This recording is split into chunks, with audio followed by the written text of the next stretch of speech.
Radio CR Tauhid Aceh 96,1 FM. Sahabat berbagi ilmu Islam. Bismillahirrahmanirrahim. Alhamdulillah wassalatu wassalamu ala Rasulillah wa ala alihi wa sahbihi wa sallama tasliman katsira. Amma ba'd. Ikhwani wa akhwati al-kiram rahimani wa rahimakumullah. Kita masih di dalam zikrul masail al-mukhtalaf fiha min mubtilati shaum. Kita masih di dalam bab hal-hal yang terjadi silang pendapat di kalangan para ulama antara batal atau tidak batalnya puasa seorang apabila melakukannya. Maka berikut ini adalah pembahasan tentang al-hijamah, hukum berbekam bagi orang yang berpuasa. Hukum yang berbekam bagi orang yang berpuasa. Sebab terjadinya selang pendapat di kalangan para ulama karena adanya beberapa hadis yang datang dari Nabi sallallahu alaihi wasallam. Hadis yang pertama adalah hadis Ibnu Abbas di dalam Sahihul Bukhari pada nomor 1934 bahwa Nabi sallallahu alaihi wasallam pernah melakukan hijamah berbekam dalam keadaan beliau muhrim dan beliau juga pernah berbekam dalam keadaan beliau berpuasa dalam Sahihul Bukhari. Sedangkan di sana juga ada riwayat di dalam riwayat Al-Imam Daruqutni bahwa ketika Nabi sallallahu alaihi wasallam melewati seorang yang berpuasa yang bernama Ja'far ibn Abi Thalib sedang melakukan bekam dalam keadaan beliau berpuasa, maka Nabi menyatakan afṭarul hajim wal mahjum, telah batal puasa yang berbekam dan orang yang dibekam. Maka dari itu terjadilah silang pendapat di kalangan para ulama dari semenjak zaman sahabat hingga hari ini. Pendapat yang pertama menyatakan dia dapat membatalkan puasa dan wajib mengqadha'nya. Ini pendapat sahabat Ali radhiyallahu anhu, Atha, Auza'i, Imam Ahmad, Ishaq ibn Rahawi, Abi Thawr dan Ibnu Khuzaimah, Ibnu Al-Munzir, Abu Walid Naisaburi, Ibnu Hibban dari kalangan Syafi'iyah. Dan inilah pendapat yang dikuatkan oleh Syekhul Islam Ibnu Taimiyah, Ibnu Qayyim, Ibnu Utsaimin, dan ini pula pendapat yang dikuatkan oleh Al-Imam Ibnu Bas. Bahkan ada di antara mereka yang menyatakan harus membayar kafarah. Itu pendapatnya Atha, namun itu pendapat yang menyelisihi. Mereka berdalil dengan hadis afṭarul hajim wal mahjum, orang yang berbekam dan yang dibekam itu batal puasanya. Hadis Daruqutni tadi. Ini pendapat yang pertama. Pendapat yang kedua menyatakan tidak batal dengan hadis Ibnu Abbas di dalam Sahihul Bukhari pada nomor 1938. Kata Ibnu Abbas, ihtajama wa huwa muhrimun wa ihtajama wa huwa sha'imun. Nabi pernah berbekam dalam keadaan beliau ihram dan beliau pernah berbekam dalam keadaan beliau berpuasa. Dalil yang kedua adalah riwayat yang disebutkan oleh Imam Al-Bukhari pada nomor 1940 dari Thabit Al-Munani. Beliau berkata, Su'ila Anas bin Malik, ditanyakan kepada sahabat Nabi Anas bin Malik, akuntum takrahuna al-hijamata lis-sha'imi? Apakah kalian menganggap makruh berbekam bagi orang yang berpuasa? Maka Anas menjawab, la, sama sekali tidak, illa min ajli dha'f, hanya saja kita membencinya karena itu akan melemahkan fisik orang yang sedang berpuasa.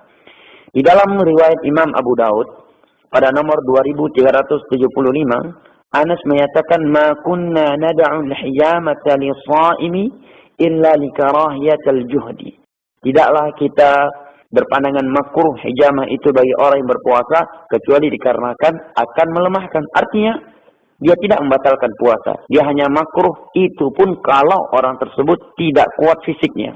Dalil yang ketiga, hadis yang diriwayatkan oleh Imam Abu Daud di dalam sunannya pada nomor 2374 dari seorang sahabat Nabi sallallahu alaihi wasallam bahwa Rasulullah sallallahu alaihi wasallam naha 'anil hijamati wal muwasalati wa lam yuharrimhuma iqa' ala ashabihi. Nabi melarang berbekam dan muwasalah, berpuasa yang tanpa berbuka dan juga tanpa sahur. Namun Nabi tidak mengharamkannya sebagai bentuk rahmat penjagaan bagi manusia. Dalil yang keempat, hadis yang diriwayatkan oleh Imam An-Nasa'i di dalam sunannya pada nomor 237 jilid yang kedua. Dari Abi Sa'id Al-Khudri radhiyallahu anhu. Beliau berkata, "Rakhasa an-nabiy sallallahu alaihi wasallam fil hijamati lis-sha'imi." Nabi telah memberi keringanan untuk berbekam bagi orang yang berpuasa. Ya, bagi orang yang berpuasa. Hanya saja para ulama bersilang pendapat hadis Nasa'i ini apakah dia marfu' atau mauquf. Ya, yang rajih dia mauquf sampai kepada Abi Sa'id saja. Sebagaimana yang dinyatakan oleh Abu Zur'ah, Abu Hatim, At-Tirmidzi, Ibnu Khuzaimah dan selain mereka. Inilah pendapat yang kuat insyaallah taala dari dua pendapat ini. Adapun hadis yang berbunyi aftara hadani, telah batal puasa orang yang berbekam dan yang dibekam, dalam riwayat Daraqutni, maka dia adalah hadis yang dhaif. Diterangkan oleh para ulama sebab kedhaifannya. Di antara yang menerangkannya adalah Imam Ibnu Abdul Hadi.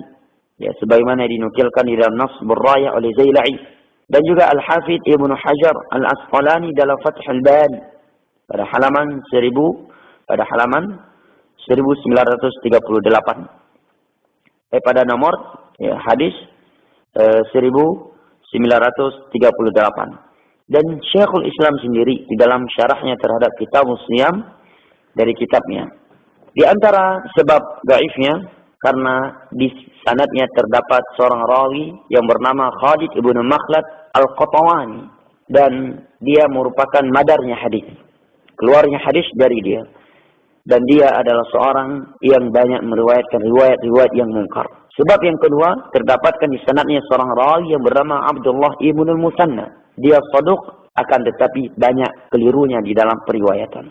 Dalil yang keenam yang digunakan oleh para ulama tersebut adalah hadis riwayat Ibnu Abbas yang diriwayatkan oleh Al-Imam Ibnu Abi Syaibah dengan sanad yang sahih. Beliau menyatakan al-fitru mimma dakhala wa laysa mimma kharaj. Hal yang membatalkan itu adalah dengan sesuatu yang masuk, bukan dari sesuatu yang keluar. Sedangkan bekam, dia sesuatu yang keluar, bukan sesuatu yang masuk. Ini pendapat mayoritas ulama. Di antara mereka Imam Malik, Imam Syafi'i, Abu Hanifah. Di antara para sahabat adalah pendapatnya Ibnu Umar, Ibnu Mas'ud, Ibnu Abbas, Anas bin Malik, Abu Sa'id, dan Ummu Salamah. Di antara para tabi'in yang berpendapat dengan pendapat ini adalah tokoh tabi'in yang paling berilmu di kalangan mereka, yaitu Sa'id ibnu Musayyab, menantunya Abu Hurairah. Urwah ibnu Zubair, Sya'bi, Nakhai. An-Nakhai. Dan inilah pendapat yang dikuatkan oleh Al-Imam Al-Bukhari di dalam sahihnya dan Al-Imam Ibnu Hazm di dalam kitabnya Al-Muhalla bil Athar serta Al-Allamah Al-Muhaddits Al-Allamah Al-Bani rahimahullahu ta'ala. Al-Imam An-Nawawi menerangkan di sana di dalam syarah Sahih Muslim dan juga di dalam Majmu' Syarh Muhazzab, Al-Imam Khattabi dalam syarah Sunan beberapa jawaban terhadap orang-orang yang mengkritik dalil-dalil jumhur. Saya arahkan saja karena majelis kita ini adalah majelis penjelasan ringkas. Ya. Berikut ini ada sebuah ucapan dari Al-Imam Syaukani yang baiknya kita perhatikan. Kata Al-Imam Syaukani setelah beliau menerangkan perselisihan yang terjadi di kalangan para ulama tersebut di dalam kitabnya Sailul Jarrar. Beliau berkata, فيجمع الأحاديث بأن الحجامة مكروهة في حق من كان يضعف بها وتزداد الكراهة.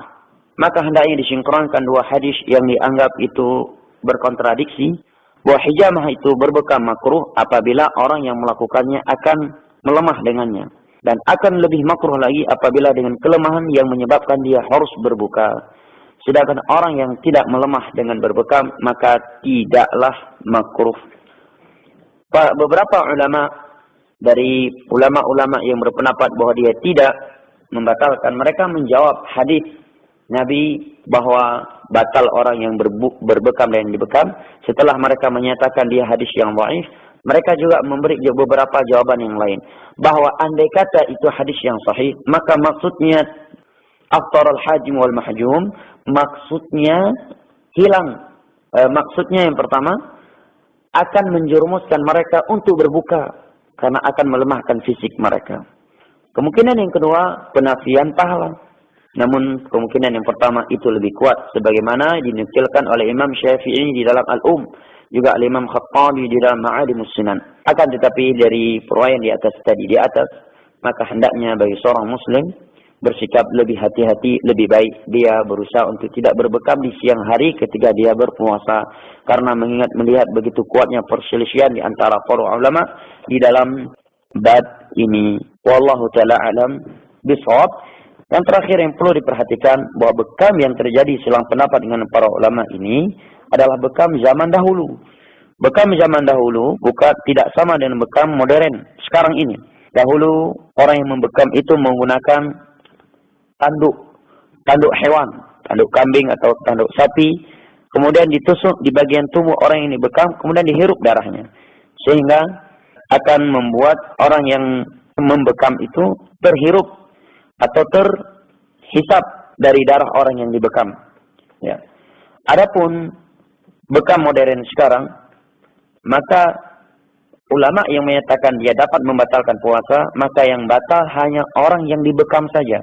Adapun orang yang membekam, maka dia tidak batal, karena beda cara membekam sekarang dengan orang yang membekam zaman dahulu. Wallahu ta'ala alam bisawab. Wassalamualaikum warahmatullahi wabarakatuh.